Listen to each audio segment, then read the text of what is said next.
সবাইকে স্বাগতম medical admission preparation 2024-25 আরো একটি নতুন ক্লাসে তোমাদের সাথে হাজির হয়েছি। আমি তোমাদের অমিত ভাইয়া, পড়াশোনা করতেছি ঢাকা মেডিকেল কলেজ তৃতীয় বর্ষে। আজকে আমরা পদার্থবিজ্ঞানের জন্য আরো দুইটা গুরুত্বপূর্ণ চ্যাপ্টার স্থির তড়িৎ এবং চল তড়িৎ নিয়ে পড়াশোনা করব। শুরু করতেছি আমরা স্থির তড়িৎ বা স্ট্যাটিক ইলেকট্রিসিটি। যখন এই স্থির তড়িৎ বা স্ট্যাটিক ইলেকট্রিসিটি বলতে যাব, প্রথমে কার কথা মনে আসবে? প্রথমে কুলম্বের কথা মনে আসবে। অর্থাৎ স্থির তড়িৎ বলতে কি হচ্ছে আমার এখানে? তড়িৎ মানে আমরা জানি চার্জের প্রবাহ, বা যেখানে চার্জ থাকবে এই চার্জের জন্য যে ক্রিয়াটা হবে, চার্জের সাথে চার্জের সম্পর্ক, এটাই হচ্ছে তড়িৎ। স্থির তড়িৎ মানে যখন দুইটা চার্জ, একটা কিউ চার্জ আর একটা কিউ চার্জ, দুইটা চার্জ শূন্য মাধ্যমে আছে বা যে কোনো মাধ্যমে আছে, তাদের মধ্যে ক্রিয়াশীল যে বল, এই বলের সূত্রটা আবিষ্কার করছে কুলম্ব। যখন তারা ক্রিয়াশীল আছে, দুইটা কিউ ওয়ানের চার্জ, একটা হচ্ছে কিউ ওয়ান, একটা কিউ টু, তাহলে এদের মধ্যে ক্রিয়াশীল বল কত হবে? ক্রিয়াশীল বল হবে এই চার্জ দুইটার গুণফলের সমানুপাতিক। চার্জ দুইটার গুণফলের সমানুপাতিক। এদের মধ্যবর্তী দূরত্ব যদি ডি হয়, মধ্যবর্তী দূরত্বের বর্গের ব্যস্তানুপাতিক। তাহলে বললাম চার্জগুলোর গুণফলের সমানুপাতিক, মধ্যবর্তী দূরত্বের বর্গের ব্যস্তানুপাতিক। এবং আরেকটা কথা বলছে যে এই বলটা কোথায় কাজ করবে? বলটা কাজ করবে চার্জ দুইটার সংযোজক সরল রেখা বরাবর। তাহলে কুলম্বের সূত্র সম্পর্কে আমি তিনটা কথা বললাম। একটা হচ্ছে যদি দুইটা charge Q one Q two একটা মাধ্যমে কাজ করে, তাহলে সেই চার্জ দুইটার মধ্যবর্তী বল বা কুলম্বের বল চার্জ দুইটার গুণফলের সমানুপাতিক, তাদের মধ্যবর্তী দূরত্বের বর্গের ব্যস্তানুপাতিক। এবং বলটা কাজ করবে কোথায়? চার্জ দুইটার মধ্যবর্তী সরল রেখা বরাবর। আচ্ছা, এখন আমরা তো দুইটা কথাই কি বললাম, যে দুইটা সমানুপাতিক, অর্থাৎ বলটা হচ্ছে চার্জ দ্বয়ের গুণফল এবং মধ্যবর্তী দূরত্বের বর্গের ব্যস্তানুপাতিকের সমানুপাতিক।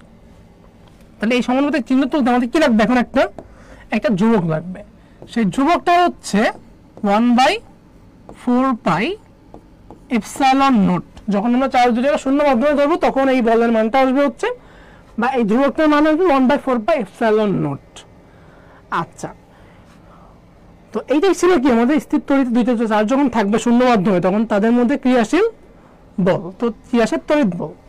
এই তড়িৎ বলটা সর্বপ্রথম আবিষ্কার করেন চার্লস অগাস্টিন ডি কুলম্ব। এই কুলম্বের নাম থেকে আসছে কুলম্বের সূত্র। তাহলে আমরা কি কি বললাম বা কুলম্ব কি কি বলছে আরেকবার দেখে নিই। নির্দিষ্ট মাধ্যমে দুইটা বিন্দু চার্জের মধ্যে ক্রিয়াশীল আকর্ষণ বা বিকর্ষণ বলের মান, আকর্ষণ বা বিকর্ষণ বলের মান কেমন হবে? চার্জ দুইটার গুণফলের সমানুপাতিক, মধ্যবর্তী দূরত্বের বর্গের ব্যস্তানুপাতিক। এই বলটা কোথায় কাজ করবে? চার্জ দুইটার সংযোজক রেখা বরাবর, সংযোজক রেখা বরাবর ক্রিয়াশীল হবে। শূন্য মাধ্যমে বলটার মান হচ্ছে 1/4 epsilon naught into Q one Q two by R square. অন্য যে কোনো মাধ্যমে তখন কিন্তু আমরা এপসাইলন নট নিব না, তখন কি নিব? শুধু এপসাইলন নিব, শুধু এপসাইলন। এপসাইলন যে এতবার বলতেছি, এপসাইলনটা কি আসলে? এই এপসাইলনটা হচ্ছে যে কোনো মাধ্যমে যখন দুইটা চার্জ যাবে, তাদের মধ্যে যে ভেদন যোগ্যতা, চার্জের জন্য যে তড়িৎ ভেদন যোগ্যতা, এটাকেই বলি আমরা এপসাইলন। এপসাইলন মানে কি? ভেদন যোগ্যতা, ভেদন যোগ্যতা, এপসাইলন ভেদন যোগ্যতা। এটা একটা মান আছে, একক আছে, দুইটাই কিন্তু আমাদের পরীক্ষার জন্য খুবই ইম্পর্টেন্ট। তো এপসাইলনের এককটা হচ্ছে মোটামুটি আমরা সবাই জানি 8.854 10⁻⁻²। তোমরা একটু আমাকে জানাও তো, এপসাইলন যেটা বললাম তো ভেদন যোগ্যতা, এটা একক কি? তো এখানে আমরা কুলম্বের সূত্র থেকে আরো একটা কোশ্চেন পাচ্ছি যে আকর্ষণ বিকর্ষণ বল সংক্রান্ত নিচের কোন সমীকরণটা সঠিক নয়। ডেন্টাল 7-8 কোশ্চেন, আকর্ষণ বিকর্ষণ সম্পর্কিত নিচের কোনটি সঠিক নয়। আচ্ছা, এই যে আমরা কুলম্বের বল বললাম তোমাদেরকে, কুলম্বের বল নিয়ে কিন্তু আমাদের আর কয়েকটা রাশি আছে এর সাথে রিলেটেড। তার একটা হচ্ছে কুলম্বের বল নিয়ে আমাদের রাশিটা আছে, তার একটা হচ্ছে কুলম্বের বল যেটা আমরা বললাম F = 1/4 epsilon naught into Q1 Q2 চার্জের গুণফল, তাদের মধ্যবর্তী দূরত্বের বর্গের ব্যস্তানুপাতিক। আচ্ছা, এটা শূন্য মাধ্যমে। যখন অন্য কোনো মাধ্যমে হবে 1/4 সেই মাধ্যমের ভেদন যোগ্যতা বা সেই মাধ্যমের প্রবেশ্যতা, সেই মাধ্যমের ভেদন যোগ্যতা, ইন্টু চার্জ দ্বয়ের গুণফলের সমানুপাতিক দূরত্বের বর্গের ব্যস্তানুপাতিক। ওকে, এখন এখান থেকে আমরা যখন তড়িৎ বল নিয়ে আলোচনা করতে যাবো আমাদের আরো দুটো রাশি আসবে। একটা হচ্ছে তড়িৎ বিভব, আরেকটা হচ্ছে তড়িৎ প্রাবল্য। তড়িৎ বিভব এটা রাশিমালা আমরা জানি 1/4πε ইন্টু Q/R। এটা বিন্দু চার্জের জন্য, একক চার্জের জন্য। আরেকটা রাশি আছে আমাদের তড়িৎ প্রাবল্য, এটা হচ্ছে 1/4πε0 ইন্টু Q/R²। এখন আমরা যখন বল দেখতে পাচ্ছি, বল এবং আমরা যদি প্রাবল্যের মধ্যে সম্পর্ক দেখতে চাই, একটা পার্থক্য কি, এখানে বলের ক্ষেত্রে দুইটা চার্জ আছে, কুলম্বে প্রাবল্যের ক্ষেত্রে চার্জ কয়টা? চার্জ হচ্ছে একটা। তাহলে আমরা যদি এখন একক চার্জের জন্য বল নির্ণয় করতে হয়, সেটা হচ্ছে আমাদের প্রাবল্য। যদি কিউ পরিমাণ চার্জের জন্য বল নির্ণয় করতে যাই কিউ ই, তাহলে এটাও কিন্তু আমাদের কুলম্বের সূত্র থেকে আরেকটা সমীকরণ। তাহলে এখানে কি বলছে, কোন সমীকরণটা সঠিক নয়? এটা আমরা পাইছি কুলম্বের সূত্র থেকে, শূন্য মাধ্যমের সমীকরণ, শূন্য মাধ্যম ব্যতীত অন্য যে কোনো মাধ্যমের সমীকরণ। এটা হচ্ছে যখন তড়িৎ প্রাবল্য দ্বারা নির্ণয় করতে যাব, তাহলে সঠিক নয় কোনটা? সঠিক নয় হচ্ছে আমাদের ডি নাম্বার। এরপর নতুন একটা টার্ম আসছে আমাদের জন্য, তড়িৎ ক্ষেত্র। তড়িৎ ক্ষেত্র অর্থাৎ আমরা যে স্থির চার্জ বললাম, এই স্থির চার্জ আছে একটা, এই চার্জের জন্য তার যে প্রভাবটা যত দূর ব্যাপী বিস্তৃত, চারদিকে যে অঞ্চল ব্যাপী তার প্রভাবটা বিস্তৃত, সেটাকেই বলা হয় তড়িৎ ক্ষেত্র। ধরলাম এই অঞ্চল ব্যাপী এই চার্জটার জন্য তড়িৎ ক্ষেত্র বিরাজ করতেছে, অর্থাৎ যদি এই অঞ্চল ব্যাপী তার জন্য তড়িৎ ক্ষেত্র বিরাজ করে, এই অঞ্চলের মধ্যে আমি যদি একটা চার্জ নিয়ে যাই, তাহলে কি করবে সে? কুলম্বের সূত্র অনুযায়ী তার উপর একটা বল প্রয়োগ করবে। তাহলে এই অঞ্চলটাকেই বলতেছি কি আমরা তড়িৎ ক্ষেত্র। কিসের জন্য? প্রতি একক চার্জের জন্য যে বল, এটাকে বলা হয় তড়িৎ ক্ষেত্র বা তড়িৎ ক্ষেত্র প্রাবল্য। তাহলে আমরা যেটা বললাম প্রাবল্য, সেটাই কিন্তু তড়িৎ ক্ষেত্র। আর একটা হচ্ছে volt per metre, volt per metre. তাহলে তড়িৎ ক্ষেত্র কি বললাম? একটা চার্জিত বস্তু তার চারদিকে যে অঞ্চল ব্যাপী তার প্রভাব বিস্তার করে, সেটা হচ্ছে তড়িৎ ক্ষেত্র। তার একক নিউটন পার কুলম্ব বা ভোল্ট পার মিটার। এবং তড়িৎ ক্ষেত্র কি? একটা দিক রাশি। তড়িৎ ক্ষেত্র দিক রাশি, কিন্তু তড়িৎ বিভব কি? তড়িৎ বিভব কি দিক রাশি না অদিক রাশি? এটা ভেক্টর নাকি স্কেলার? সবাই একটু বলো তো আমাকে, তড়িৎ বিভবটা ভেক্টর রাশি নাকি স্কেলার রাশি? তড়িৎ বিভবটা কি একটা ভেক্টর রাশি নাকি এটা স্কেলার রাশি? সবাই একটু বলো আমাকে, তড়িৎ বিভব এটা কি একটা ভেক্টর রাশি নাকি এটা স্কেলার রাশি? আমরা অলরেডি বললাম তড়িৎ প্রাবল্য কি? তড়িৎ প্রাবল্য একটা দিক রাশি। তাহলে তড়িৎ বিভবটা কি? দিক রাশি নাকি অদিক রাশি, বা ভেক্টর নাকি স্কেলার? আচ্ছা, তাহলে তড়িৎ ক্ষেত্র একটা ভেক্টর রাশি। তড়িৎ ক্ষেত্রের বিস্তৃতি চার্জের উপর নির্ভর করে। চার্জটা যত বেশি হবে, তড়িৎ ক্ষেত্রের বিস্তারে কিন্তু কি হবে? তত বেশি হবে। চার্জ বেশি হবে, তড়িৎ ক্ষেত্র বা তড়িৎ ক্ষেত্র প্রাবল্য দুইটাই বেশি হবে। আচ্ছা, চলে আসলাম তড়িৎ বিভব। আমাদের কাছে কোশ্চেন ছিল তড়িৎ বিভবটা কি রাশি? একটা ভেক্টর রাশি নাকি স্কেলার রাশি?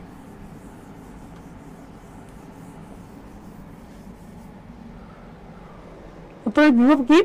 অসীম দূরত্ব হতে একক ধনাত্মক চার্জকে যদি আমরা বৈদ্যুতিক ক্ষেত্রে কোনো বিন্দুতে আনতে যাই, তাহলে যে কাজ সম্পন্ন হয়, তাহলে তড়িৎ বিভব কি? তড়িৎ বিভব হচ্ছে এক প্রকার কাজ। কার জন্য? একক চার্জের জন্য। একক চার্জের জন্য যে কাজ, সেটা হচ্ছে তড়িৎ বিভব। এবং তড়িৎ প্রাবল্য হচ্ছে, প্রাবল্য নামের মধ্যে কি আছে? প্রাবল্য নামের মধ্যে কি আছে? নামের মধ্যে বল আছে। তাহলে তড়িৎ প্রাবল্য কি? এক প্রকার বল। কার জন্য বল? একক চার্জের জন্য। এক কুলম্ব চার্জের জন্য যে বল, সেটাকে বলি তড়িৎ প্রাবল্য। যে কাজ সম্পন্ন হয় সেটাকে বলা হয় তড়িৎ বিভব। আচ্ছা, তড়িৎ বিভব এটা হচ্ছে একটা স্কেলার রাশি, যেটা তোমাদেরকে কোশ্চেন করছিলাম। তড়িৎ বিভবের রাশিমালা কি? একক চার্জের জন্য যে কাজ সম্পন্ন হয় সেটাকে বলা হয় তড়িৎ বিভব। একটা বিন্দুর ক্ষেত্রে আমরা অলরেডি নিয়ে আলোচনা করছি একটু আগে। তড়িৎ বিভবের রাশিমালা হচ্ছে 1/4πε ইন্টু Q/R। 1/4πε into Q/R। তড়িৎ প্রাবল্য এবং তড়িৎ বিভবের সম্পর্ক V সমান কি? V সমান হচ্ছে ইডি বা মাইনাস বিভবের পরিবর্তন বাই সরণের পরিবর্তন। তড়িৎ নির্মাণ করি তো আমরা তড়িৎ প্রাবল্যের সংজ্ঞাটা, সূত্রটা কি পড়ছিলাম? 1/4πε 1/4πε0 ইন্টু Q/r²। এখানে দেখতে পাচ্ছি আমরা Q/r আছে একক চার্জের জন্য, আর ওইখানে কি ছিল, ওখানে ছিল আমাদের Q/r²। আচ্ছা, সবাই বলছে তড়িৎ বিভব হচ্ছে একটা স্কেলার রাশি।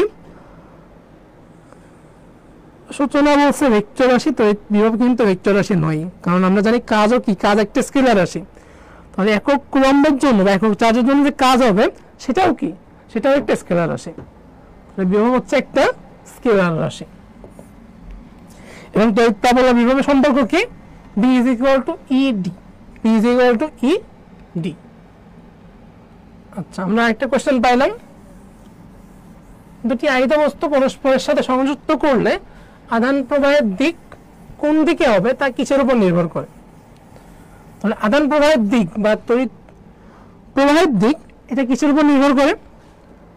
তড়িৎ বিভব আছে, তড়িৎ প্রাবল্য, আধানের পরিমাণ, তড়িৎ ক্ষেত্র। তবে কুলম্বের বল নিয়ে বা আমাদের যে তড়িৎ বল, আকর্ষণ বা বিকর্ষণ বল, সেটা কেমন হবে সেটা সম্পর্কে আমরা জানলাম। এখন আমরা সামনের দিকে যাই একটু।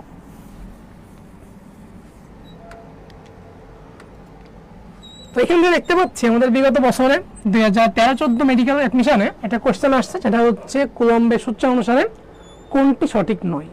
তাহলে ডিরেক্ট কিন্তু আমাদের এখানে কুলম্বের সূত্রটাই তুলে দিছে যে কুলম্বের সূত্র অনুসারে কোনটা সঠিক নয়। প্রথমটা কি বলছে, গুণফলের সমানুপাতিক। আমরা কুলম্বের, তোমরা অ্যান্সার দিতে থাকো, তার মধ্যে আমরা আলোচনা করতেছি এটা নিয়ে। তো প্রথমটাই কি ছিল, যে কুলম্বের সূত্রটা হচ্ছে 1/4πε0 Q1 Q2/r²। দুটি বিন্দু চার্জ পরস্পরকে যে বল আকর্ষণ বা বিকর্ষণ করে তার চার্জ দ্বয়ের গুণফলের সমানুপাতিক মধ্যবর্তী দূরত্বের বর্গের ব্যস্তানুপাতিক। গুণফলের সমানুপাতিক মধ্যবর্তী দূরত্বের বর্গের ব্যস্তানুপাতিক। কোন বরাবর কাজ করবে সেটা কাজ করবে চার্জ দ্বয়ের সংযোজক সরল রেখা বরাবর। তাহলে এটাও কিন্তু ঠিক আছে। তাহলে বলছে এখানে সঠিক নয় কোনটা?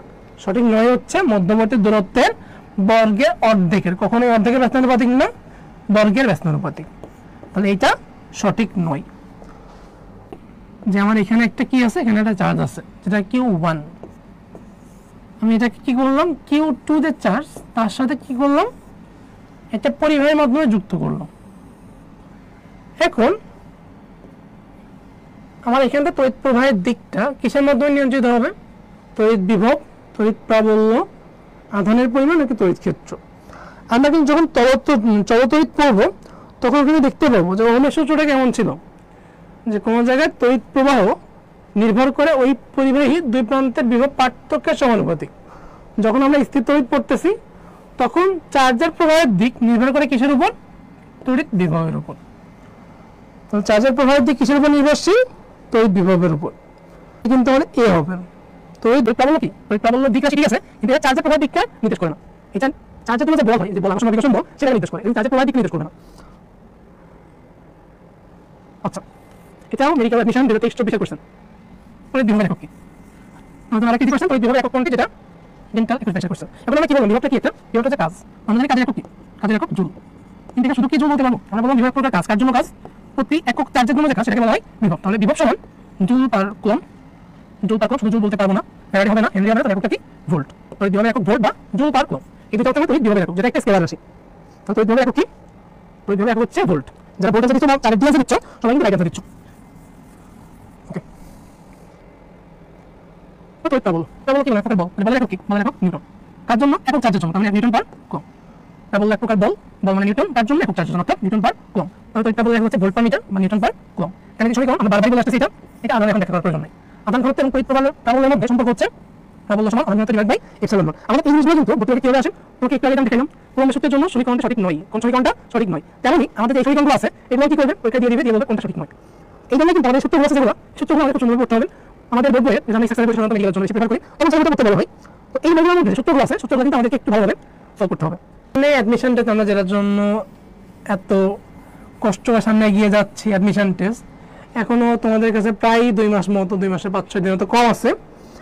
তো যারা এখনো পর্যন্ত তোমরা তোমাদের স্বপ্নটাকে ছোঁয়ার চেষ্টা করতেছো, পুরোপুরি এখনো পর্যন্ত ডেডিকেটেড না, তাদের জন্য কিন্তু এখন হিউজ টাইম আছে। তো যারা এখনো সময় নষ্ট করতেছো, পড়াশোনা থেকে দূরে আসো, যদি চিন্তা করো যে অ্যাডমিশন টেস্টের পরে যখন রেজাল্ট পাওয়া যাবে তখন আমার ফ্রেন্ডরা একটা ভালো মেডিকেল চান্স পাচ্ছে, তাদের অবস্থা কেমন হবে, আমি যদি এখন টাইমটাকে হারাই আমার অবস্থাটা কেমন হবে। তো এইটা করে আমি আশা করব তোমরা এখানে যারা আসছো কেউই তোমরা নিজেদের সময়টাকে নষ্ট করবে না, নিজেদের এই মূল্যবান সময়টাকে তোমরা খেলাই হারাবো না। আচ্ছা, তো বৈদ্যুতিক প্রাবল্যের ক্ষেত্রে কোনটা সত্য? আবার কিন্তু সত্য মিথায় চলে আসলাম। কোনটা সত্য? যেটা MBBS 96-97% ইহা চার্জের পরিমাণের উপর নির্ভর করে না, সত্য বলছেন। আমরা জানি কি যে প্রাবল্যটা কি? একক চার্জের জন্য যে বল। প্রাবল্য কি? একক চার্জের জন্য যে বল, অর্থাৎ চার্জ যেটাই হোক আমার কিন্তু এটার উপর কি করতেছে না, চার্জের পরিমাণের উপর প্রাবল্য নির্ভর করতেছে না। আচ্ছা, দূরত্ব বাড়লে প্রাবল্য বাড়ে। দূরত্ব বাড়লে প্রাবল্য বাড়ে। দূরত্ব বাড়লে কি প্রাবল্য বাড়বে না কমবে? দূরত্ব বাড়লে প্রাবল্য বাড়বে নাকি কমবে? আমরা প্রাবল্য সমান জানি 1/4πε0 ইন্টু Q/r²। আমি যখন আর এর মান বাড়াই বা দূরত্ব বাড়াই তাহলে কি আমার প্রাবল্য বাড়বে নাকি কমবে? দূরত্ব বাড়াইলে প্রাবল্যটাও কমে যাবে। তাহলে দূরত্ব বাড়লে প্রাবল্য বাড়ে, তো সঠিক নয়। প্রাবল্যের একক কি? প্রাবল্যের একক কি? স্টেট। প্রাবল্যের একক কি? এটা বললাম একটা বল কার জন্য? একক কুলম্ব চার্জের জন্য, নিউটন পার কুলম্ব। এটা হচ্ছে আমাদের প্রাবল্যের একক। তবে সঠিক কোনটা? সঠিক হচ্ছে এ একটি দিক রাশি। তো এই প্রাবল্য কি একটা দিক রাশি বা ভেক্টর রাশি? তো এই প্রাবল্য একটা দিক বা ভেক্টর রাশি। আচ্ছা, তো এখন বলো তো একটা ফাঁপা পরিবাহীর মধ্যে তড়িৎ প্রাবল্য কত হবে? আমরা একটু কনফিউজ হয়ে যায় যখন আমাকে এরকম ফাঁপা পরিবাহী দেওয়া হয়, তখন তার মধ্যে বিভব আর প্রাবল্য কোনটার মানটা কেমন হবে? একটা ফাঁপা পরিবাহীর ভিতর তড়িৎ প্রাবল্য বা বিভবের মান কেমন হবে? এইটা করতে গেলে তোমার এখান থেকে একটা কোশ্চেন চলে আসবে, সেটা হচ্ছে ফাঁপা যে পরিবাহীগুলো আমাদের যে কোনো তলের উপর, পৃষ্ঠতলের উপর চার্জগুলো কেমনভাবে সাজানো থাকে, যে কোনো বস্তুর উপর চার্জ কেমনভাবে সাজানো থাকে। চার্জ অলওয়েজ থাকবে তার উত্তল তল বরাবর। যে কোনো পরিবাহীর জন্য চার্জ থাকবে তার কোন তল বরাবর? উত্তল তল বরাবর। অর্থাৎ পরিবাহী কি বাইরের দিকে। কখনো কিন্তু ফাঁপাগুলোর ক্ষেত্রে ভিতরের দিকে চার্জ থাকবে না, ভিতরে কোনো প্রকার চার্জ নাই। ভিতরে কোনো প্রকার চার্জ নাই। তাহলে ভিতরে যদি চার্জ না থাকে সে কি কোনো বল অনুভব করবে? চার্জ না কোনো বল অনুভব করবে না। তাহলে ভিতরে একটা ফাঁপা পরিবাহীর ভিতরে প্রাবল্যের মান কত হবে? প্রাবল্যের মান হবে 0। যদি আমাদের এখানে প্রশ্নটা এমনভাবে করা হইতো একটা ফাঁপা পরিবাহীর ভিতরে তড়িৎ বিভবের মান কত, বিভবের মান কিন্তু 0 হইতো না। কারণ পরিবাহীর জন্য আমরা বলতেছি যে যেটা বলটা ক্রিয়া হবে, যেখানে চার্জ না থাকে, চার্জ না তার কোনো বল ক্রিয়াশীল হবে না। কিন্তু বিভবটা কি ছিল? বিভবটা ছিল কাজ। কাজ কিন্তু 0 হতো না। ফাঁপা পরিবাহীর জন্য প্রাবল্যের মান 0, বিভব তার পৃষ্ঠে কি আছে? পৃষ্ঠে চার্জ আছে অনেক, এই পৃষ্ঠের চার্জের যে বিভব তার বিভবের সমান। তাহলে ফাঁপা পরিবাহীর জন্য প্রাবল্য ভিতরে 0, বিভব পৃষ্ঠের বিভবের সমান। আমরা কিন্তু এই দুটো নিয়ে কখনোই কনফিউজ হব না যে ফাঁপা পরিবাহীর ভিতরে প্রাবল্য কত আর বিভব কত। প্রাবল্য বললাম 0, বিভব পৃষ্ঠের বিভবের সমান হবে। আচ্ছা, এই পর্যন্ত কি কারো কোনো প্রবলেম আছে নাকি আমরা বুঝতে পারছি? এটাকে আমার জানাই তো আমাকে। তোমাদের অ্যান্সার তো দেখতেছি, অ্যান্সার সবাই দিতে পারে। আচ্ছা, এখন হচ্ছে ধারক। ধারকটা আমার জন্য একটু কঠিন বলবো না, কিন্তু একটা আননোন জিনিসটা। ধারক নিয়ে আমরা খুব বেশি আলোচনা করি না। আমাদের ইন্টারমিডিয়েটের কথা বলতে গেলে এখানে ম্যাক্সিমাম আসে কি ধারকত্বের যে শক্তি আছে, শক্তি সমীকরণ জানলে হয়ে যায়। ধারকত্ব নিয়ে কিন্তু আমরা খুব বেশি পড়াশোনা করার চেষ্টা করি না। তো ধারকত্ব এটা কি ধারণ করবে? এটা হচ্ছে চার্জ ধারণ করবে। ধারকত্ব বা ধারক এটা চার্জ ধারণ করবে। ধারকের চার্জ ধারণের ক্ষমতাকে বলা হয় ধারকত্ব। তাহলে ধারকের চার্জ ধারণের ক্ষমতাকে কি বলা হয়? ধারকত্ব।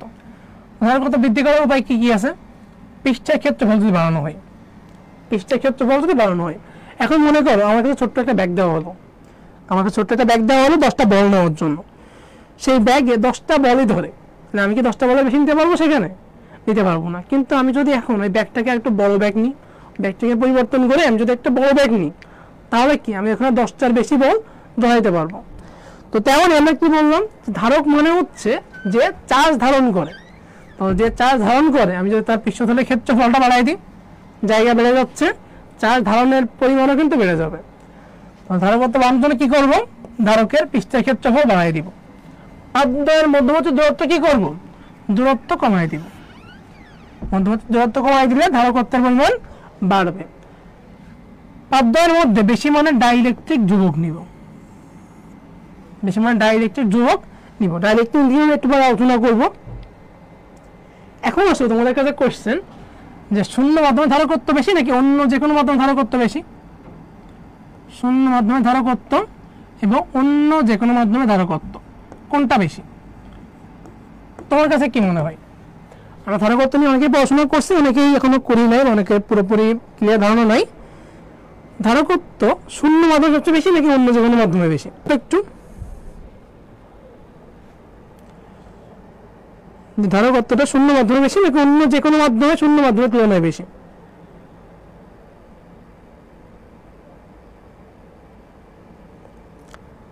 আচ্ছা,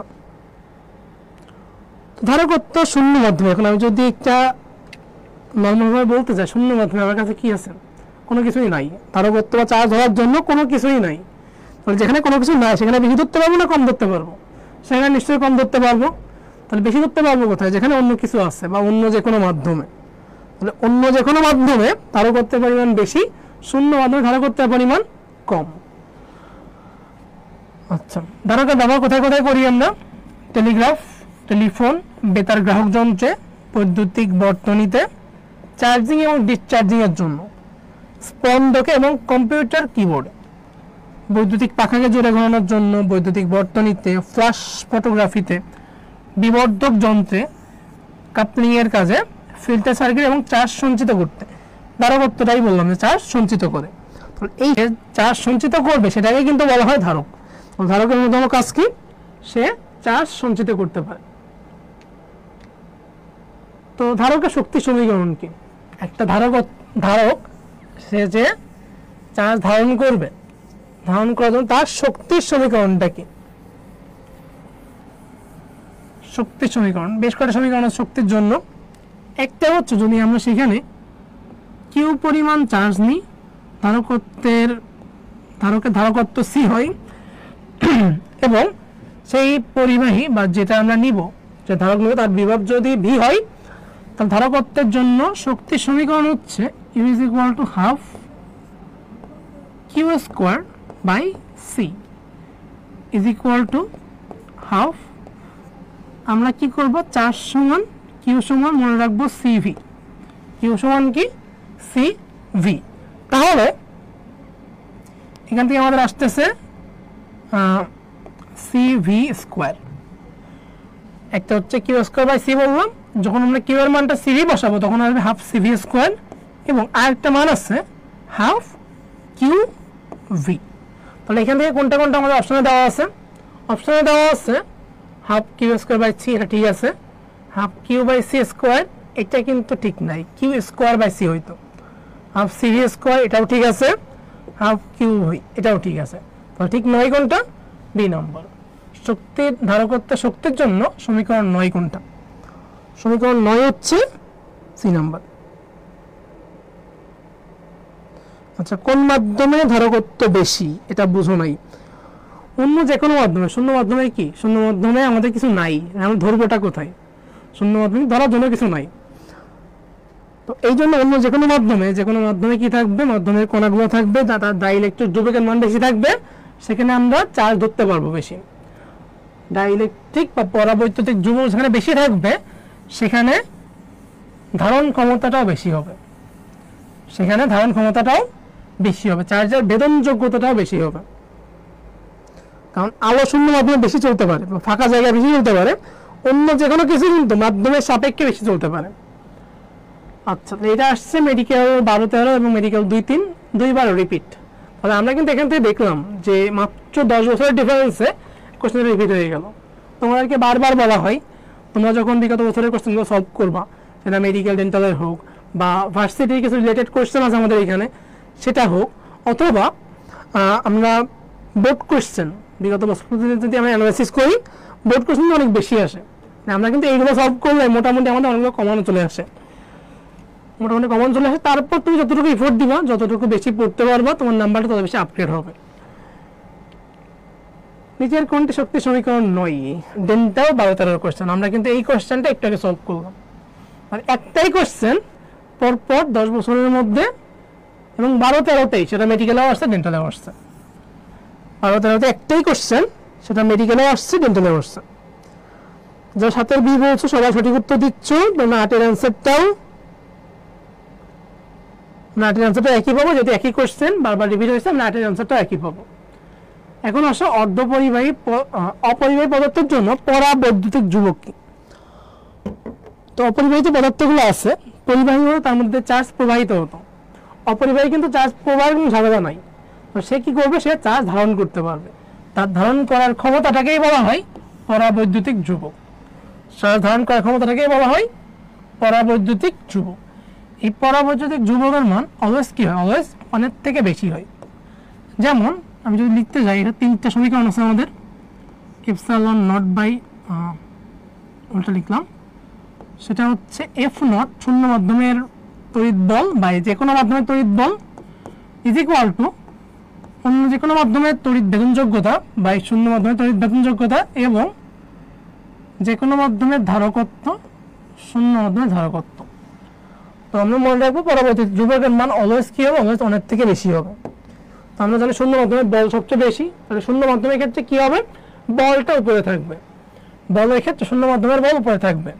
এবং অন্য যে কোনো মাধ্যমের বেদনযোগ্যতা বেশি হলে পরাবৈদ্যুতিক ধ্রুবকটা বেশি এবং ধারকত্বটাও বেশি। তাহলে যে কোনো মাধ্যমের চার্জের বেদনযোগ্যতা বেশি হলে কি হবে?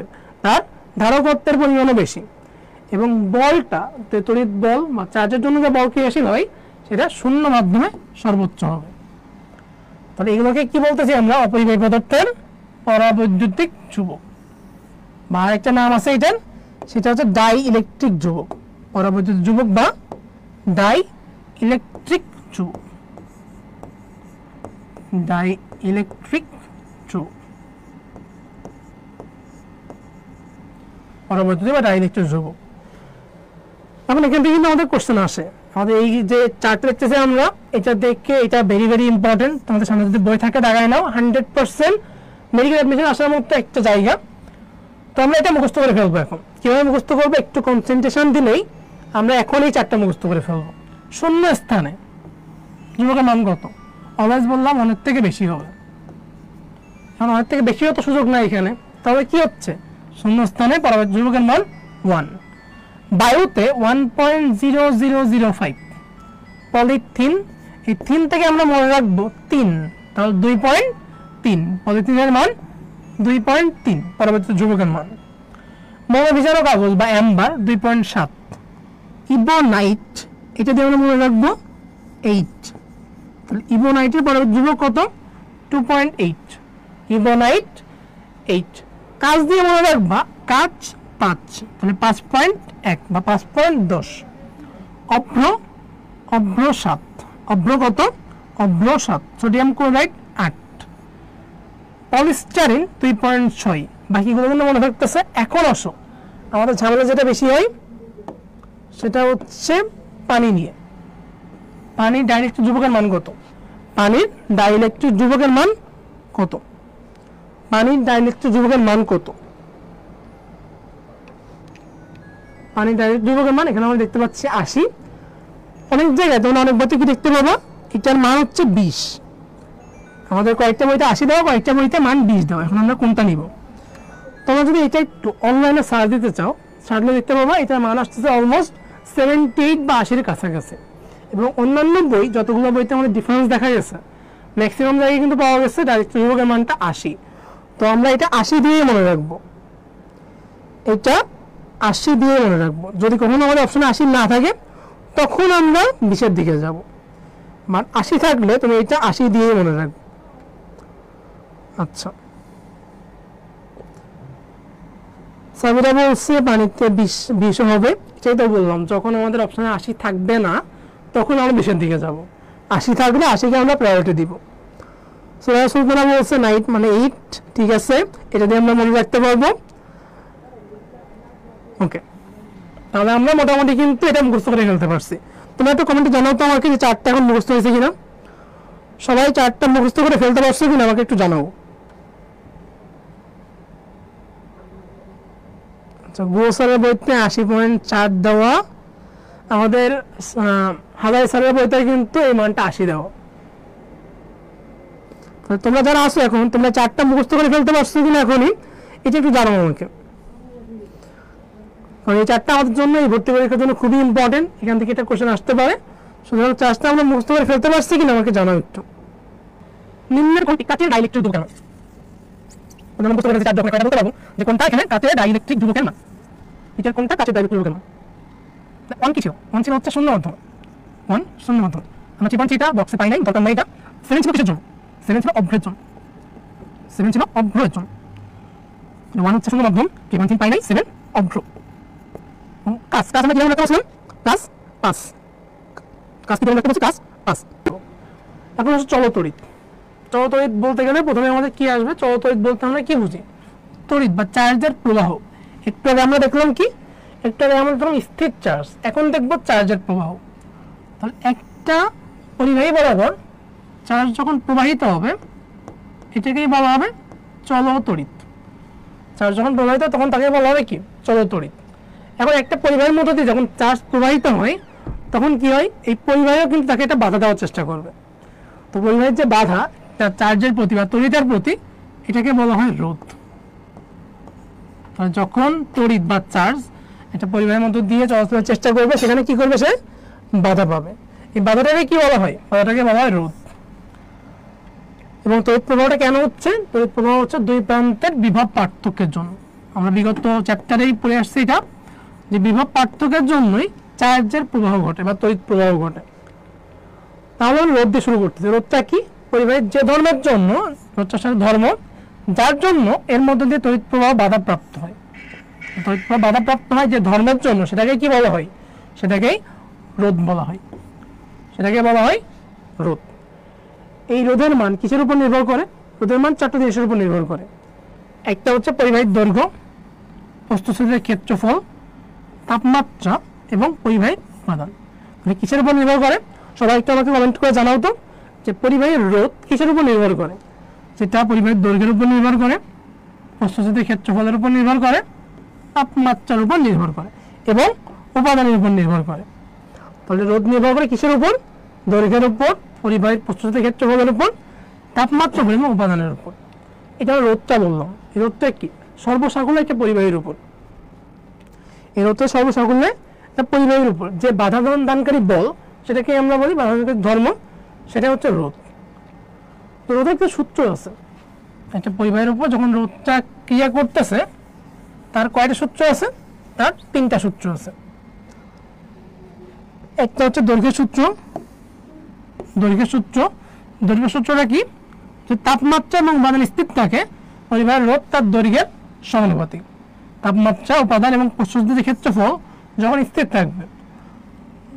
দ্বিতীয় হচ্ছে প্রস্তুতদের সূত্র। তাপমাত্রা, উপাদান এবং দৈর্ঘ্য স্থির থাকলে পরিবাহীর রোধ তার প্রস্তুতদের ক্ষেত্রফলের ব্যস্তানুপাতিক। এই ক্ষেত্রফলটাকে আমরা যদি ব্যাসার্ধ দিয়ে প্রকাশ করতে যাই, ব্যাসার্ধের বর্গের ব্যস্তানুপাতিক। কারণ ক্ষেত্রফল একটা গোলাকার পরিবাহীর জন্য বা গোলাকার তারের জন্য আমরা জানি ক্ষেত্রফল সমান পাই আর স্কোয়ার। তাহলে একটা গোলাকার তড়িৎ পরিবাহীর জন্য তার ক্ষেত্রফলের সূত্র কি? এ সমান পাই আর স্কোয়ার। তাহলে রোধ যদি ক্ষেত্রফলের ব্যস্তানুপাতিক হয় সেটা কি হবে? ব্যাসার্ধের বর্গের ব্যস্তানুপাতিক। এবং উপাদানের সূত্র যদি তাপমাত্রা, দৈর্ঘ্য, প্রস্তুতদের ক্ষেত্রফল 3টা স্থির থাকে তাহলে ভিন্ন পরিবাহীর ক্ষেত্রে রোধ ভিন্ন হবে। ভিন্ন পরিবাহীর ক্ষেত্রে রোধ ভিন্ন হবে। এটাকে বলা হয় আপেক্ষিক। আচ্ছা,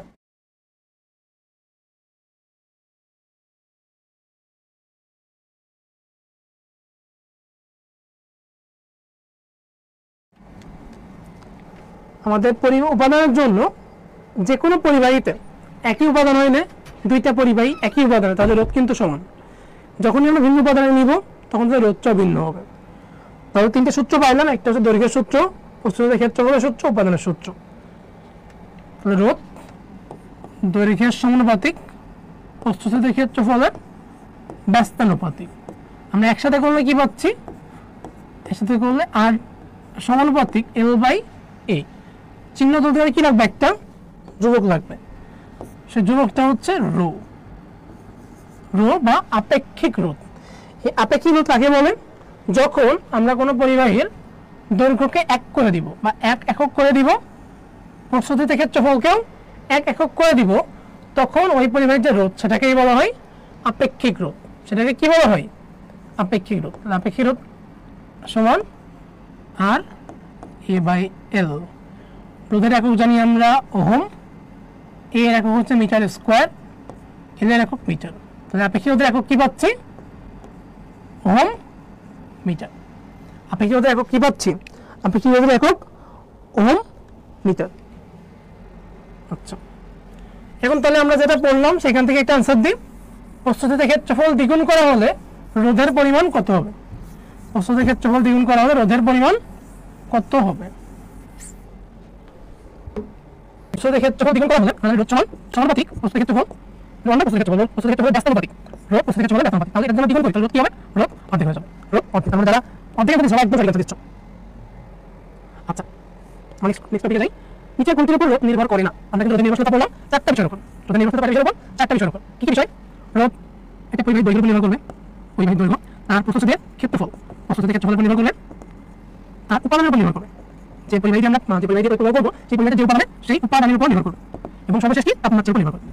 তাহলে এখানে আমাদের কোনটা আছে কোনটা নাই, উপাদান আছে উপাদানের উপর নির্ভর করে, প্রস্থচ্ছেদের ক্ষেত্রফলের উপর নির্ভর করে, পরিবাহীর দৈর্ঘ্যের উপর নির্ভর করে। নির্ভর করে কিসের উপর, তড়িৎ প্রবাহের উপর। একটা পরিবাহীর রোধ নির্ভর করে কিসের উপর, তড়িৎ প্রবাহের উপর। তড়িৎ প্রবাহের উপর তড়িৎ প্রবাহ কিসের নির্ভর করে, বিভব পার্থক্যের উপর। আসলে রোধের সম্পর্ক নাই, এটা পরিবাহীর জন্য আর যে তড়িৎ প্রবাহ যে নির্ভর করে বিভব পার্থক্যের উপর, এর সাথে রোধের কোনো সম্পর্ক নাই। এখন সেই পরিবাহীর জন্য আমরা বললাম তাপটা কি, তাপটা বাগদান্তেই বল, বাগদান্তের ধর্ম। এখন আমি আসলে হাঁটতেছি, হাঁটতে যখন কেউ আমাকে সামনে এসে দাঁড়িয়ে পড়বে, সামনে থেকে বাধা দিবে, তখন কি হবে আমাদের, আমার তখন মাথা গরম হয়ে যায়। এখন আমি যে বললাম যে আমি মানুষ, আমার একটা ধর্ম আছে, মাথা গরম হয়ে যায়, বাধা দিবে আমাকে, কাজে কি কোনো তোমার নাই, তার কি প্রেসিস নাই, চার্জার কি আছে, চার্জার প্রেসিস আছে। যখন সে দেখবে পরিমাণ দেওয়ার সময় সে বাধা পাচ্ছে, তাকে বাধা দিচ্ছে, আর কি হয়ে যাবে, আর মাথা গরম হয়ে যাবে। তাহলে পরিবাহী যখন মাথা গরম হয়ে যাবে, মাথা গরম হলে কি হবে, এখানে তাপ তৈরি হবে। সেই তাপটা তিনটা সূত্র দেওয়া আছে আমাদের, তিনটা সূত্রের জন্য যে তাপের সূত্র যেমন লিখতে পারি, তাপ সমানুপাতিক আই স্কোয়ার আর টি। তাহলে প্রথমে কি আছে, আই আছে, তড়িৎ প্রবাহ আছে। তাপের প্রথম সূত্রটা কি, তড়িৎ প্রবাহ মাত্রার সূত্র, বিদ্যুৎ প্রবাহ মাত্রার সূত্র। তাহলে জোড় তাপীয় ক্রিয়ার প্রথম সূত্রটা কি, বিদ্যুৎ প্রবাহ মাত্রার সূত্র। দ্বিতীয় সূত্রটা কিসের, দ্বিতীয় সূত্র হচ্ছে রোধের সূত্র, তৃতীয় হচ্ছে রোধের সূত্র, এবং তৃতীয়টা হচ্ছে সময়ের সূত্র, আই স্কোয়ার আর টি। আমরা একটা জিনিস খেয়াল করছি বাসা বাড়িতে সবাই মোটামুটি, যখন আমরা মোবাইলে চার্জ দিই, মোবাইলে যদি অল্প সময় চার্জ দিই চার্জারটা অল্প গরম হয়, যখন চার্জারটাকে অনেক বেশি সময় চার্জ দিব মোবাইলে, তখন কিন্তু সেটা অনেক বেশি সময় ধরে অনেক বেশি গরম হবে। তাহলে এটাই আমরা ব্যাখ্যা করতে পারি কি দিয়ে, জুলের তাপীয় ক্রিয়া সূত্র দিয়ে বা এই সূত্রটা দিয়ে। তো তিনটে সূত্র আছে এখানে, প্রথমটা হচ্ছে বিদ্যুৎ প্রবাহ মাত্রা সূত্র, রোধের সূত্র, সময়ের সূত্র। আচ্ছা, আরেকটা কোশ্চেন পাইলাম আমরা, বিদ্যুৎ শক্তির বাণিজ্যিক একক কোনটি। আমরা অপশন দেখতে পাচ্ছি জুল বা কিলোওয়াট ঘন্টা, কিলোওয়াট সেকেন্ড, এই তিনটাই কিন্তু বিদ্যুৎ শক্তির একক। আমাদেরকে প্রশ্ন করছে কি যে বাণিজ্যিক একক কোনটা, তাহলে এই তিনটাই কি, তিনটাই বিদ্যুৎ শক্তির একক, তিনটে শক্তির একক, তিনটাই হচ্ছে শক্তির একক। এবং অ্যাম্পিয়ার এটা হচ্ছে তড়িৎ প্রবাহের একক। অ্যাম্পিয়ার কিসের একক, অ্যাম্পিয়ার তড়িৎ প্রবাহের একক। জুল বা কিলোওয়াট ঘন্টা, কিলোওয়াট সেকেন্ড, তিনটা কিসের একক, শক্তির একক। এখন আমাদের প্রশ্ন হচ্ছে বাণিজ্যিক একক কোনটা। জুল হচ্ছে শক্তির এসআই একক বা আন্তর্জাতিক একক, কিলোওয়াট ঘন্টা, কিলোওয়াট সেকেন্ডটা শক্তির একক, কিলোওয়াট ঘন্টা হচ্ছে শক্তির বাণিজ্যিক একক, বিদ্যুৎ শক্তির বাণিজ্যিক একক। এই কিলোওয়াট ঘন্টা এটাকে আমরা কি বলি, 1 কিলোওয়াট ঘন্টাকে বলা হয় 1 BOT unit, board of trade বা বাণিজ্যিক ইউনিট, অথবা সংক্ষেপে আমরা কি বলি, এটাকে ইউনিট বলি। আমরা বাসা বাড়িতে বিদ্যুৎ বিল পাই না, বিদ্যুৎ বিলে কি লেখা থাকে, তোমার বাসা বাড়িতে এখন আজকে বা এই মাসে 210 ইউনিট বিদ্যুৎ বিল হয়েছে, 210 ইউনিট বা 220 ইউনিট। তো এগুলোই কি, এগুলো হচ্ছে ইউনিট বা বোর্ড অফ ট্রেড ইউনিট, অথবা এটাকেই বলা হয় কিলোওয়াট ঘন্টা। তাহলে বাণিজ্যিক একক বা বিদ্যুৎ শক্তি বিক্রি করা হয় কোন এককে, কিলোওয়াট ঘন্টা এককে। কিলোওয়াট ঘন্টার সাথে জুলের সম্পর্ক কি? এই কোশ্চেনটাই আমাদের এমবিবিএস 21-22 আসছে, এমবিবিএস 2-3 আসছে, এবং এর আগের বছর, তো এই যে নার্সিং ভর্তি পরীক্ষা হয়ে গেল, এর আগের বছর নার্সিং ভর্তি পরীক্ষা কিন্তু এই কোশ্চেনটা আসছে। তো একটাই কোশ্চেন বারবার ঘুরে ফিরে বিভিন্ন সময় ভর্তি পরীক্ষা চলে আসে। তোমরা অ্যান্সার দিতে থাকো, তার সাথে আমরা আলোচনা করি যে 1 কিলোওয়াট ঘন্টা। আমরা জানি কি বিদ্যুৎ শক্তির একক হচ্ছে জুল। 1 ওয়াট ঘন্টা, ওয়াট সেকেন্ড, এটা সমান হচ্ছে 1 জুল। 1 ওয়াট সেকেন্ড সমান 1 জুল। আমি যখন কিলোওয়াট করব, 1 ওয়াট সেকেন্ড এটা সমান হচ্ছে 1 জুল। যখনই আমরা এখানে কি করব, এখানে কিলোওয়াট করব, 1 কিলোওয়াট সেকেন্ড সমান কি হবে, 1000 কিলো মানে কি 1000, 1000 জুল। 1 কিলোওয়াট সেকেন্ড মানে 1000 জুল। যখন আমরা এখানে কিলোওয়াট সেকেন্ডের জায়গায় কিলোওয়াট ঘন্টা করব, 1 ঘন্টা সমান 3400 সেকেন্ড, তাহলে 1000 গুণ 3400 জুল, কত আসছে 3.6 10 টু দি পাওয়ার 6 জুল। বিগত বছর যেটা বললাম আমাদের রিসেন্ট নার্সিং এর প্রশ্ন আসছে এখান থেকে, তো সেখানে মানটা কেমন দেওয়া ছিল, মানটা দেওয়া ছিল হচ্ছে 34 10 টু দি পাওয়ার 5 জুল। তাহলে আমাদের কিন্তু পরীক্ষা যখন আমরা কোশ্চেনটা পাবো, অপশনগুলো খুব সুন্দরভাবে দেখতে হবে। একদম ইজি একটা কোশ্চেন, কিন্তু অপশন যদি আমরা না দেখি 36 আর 3.6 এর মধ্যে ঘুরে ফেলবো আবেগে, কিন্তু 10 টু দি পাওয়ার 5 এর জায়গায় 10 টু দি পাওয়ার 6 দিয়ে চলে আসবো। তো এটা অ্যান্সার কি, এটা অ্যান্সার হচ্ছে 3.6 into 10 to the power 6 joule. যদি 36 থাকতো তাহলে 10 টু দি পাওয়ার 5 জুল হইতো। 36 সালে কত হইতো, 10 টু দি পাওয়ার 5 জুল হইতো। আচ্ছা, আমরা তড়িৎ প্রবাহের জন্য বিভিন্ন যন্ত্র পড়ছি, মিটার, ব্রিজ, পোটেনশিওমিটার বা মিটার, ব্রিজ, পোটেনশিওমিটার, তারপর পোস্ট অফিস বক্স। এই সবগুলো কোনটির ভিত্তিতে কাজ করে? সবগুলো কোনটার ভিত্তিতে কাজ করে? অ্যাম্পিয়ারের সূত্র, কারশফের সূত্র, হুইটস্টোন ব্রিজ নীতি, ফার্মারের নীতি, সবগুলো কোনটার ভিত্তিতে কাজ করে?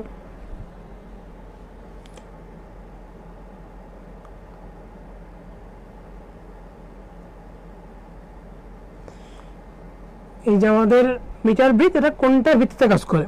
আমরা মোটামুটি সূত্র সবাই পরিচিত, অ্যাম্পিয়ারের সূত্র, তারপর কারশফের সূত্র, হুইটস্টোন ব্রিজ, সবগুলোর সাথে কিন্তু পরিচিত। এবং সবাই একটু আমাকে বলো যেটা কোনটার ভিত্তিতে কাজ করে।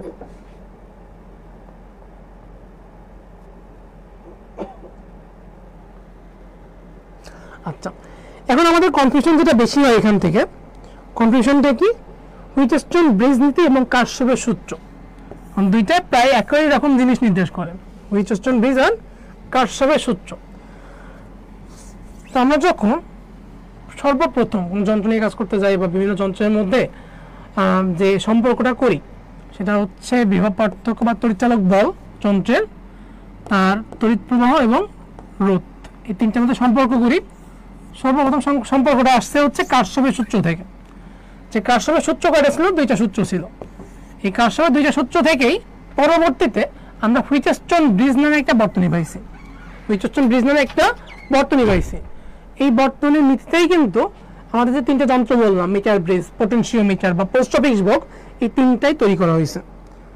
তাহলে অ্যান্সার কোনটা? এখানে অ্যান্সার হচ্ছে 14C।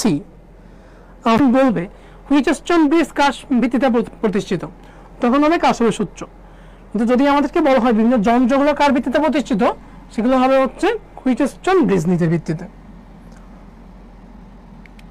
আচ্ছা, নিচের কোন যন্ত্রের সাহায্যে বিভব পার্থক্য এবং তড়িৎচালক শক্তি নির্ণয় করা যায়? এমবিবিএস 21-22 একটা সহজ কোশ্চেন।